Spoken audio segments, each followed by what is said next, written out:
School পড়ুয়া লরির ধাক্কায়। আর খড়দায় দুর্ঘটনায় মৃত্যুতে উত্তেজনা। বিটি রোডে স্কুল বাসে পিষে মৃত্যু সাইকেল আরোহীর, আর তারপরেই উত্তেজনা ছড়ায়। শুধু এক সাইকেল আরোহীর মৃত্যু হয়েছে তা নয়, স্কুল বাসের ধাক্কায় আহত আরো দুজন। আর সেই স্কুল বাস আটকে রীতিমতো বিক্ষোভ, বিশৃঙ্খলা পরিস্থিতির সৃষ্টি হয়। খড়দার যে ছবি আপনারা দেখছেন, ঠিক টাটা গেটের সামনেই দুর্ঘটনাটি ঘটে এবং সাইকেল আরোহীর মৃত্যু হয়েছে স্কুল বাসের ধাক্কায়। বাস আটকে বিক্ষোভ, অবরোধ এলাকাবাসীর। সুবীর রয়েছে আমার সঙ্গে। সুবীর, এখন ঠিক কি পরিস্থিতি, কি আপডেট?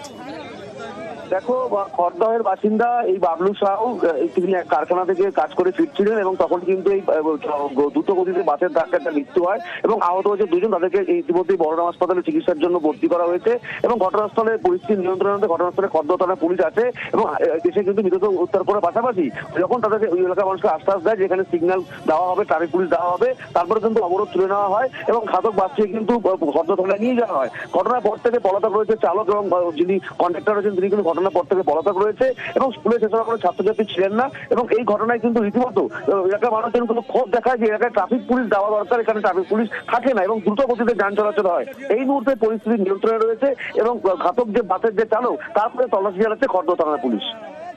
বেশ, স্কুল বাসটা অনেক রানিং আসছিল, একটা লোক সাইকেল নিয়ে পার হচ্ছিল, ঠিক আছে, লোকটারও একটু দোষ ছিল, না দেখে পার হচ্ছিল। স্কুল বাসটা এখানে মেরেছে, লোকটাকে দাঁড়িয়ে গেছে, ও ইচ্ছা করে টানতে টানতে নিয়ে অবধি গেল, লোকটাকে মেরে ফেললো। এখন হালকা হালকা জান বেঁচে আছে, ও বাঁচবে না, হসপিটালে নিয়ে যাওয়া হয়েছে। সিগন্যাল এখানে একটা লাগানো দরকার, কারণ এখানে ছোটখাটো বড় সড়ো অনেক অ্যাক্সিডেন্ট, আজকে তো বড় সড়ো একটা অ্যাক্সিডেন্ট হয়ে গেল।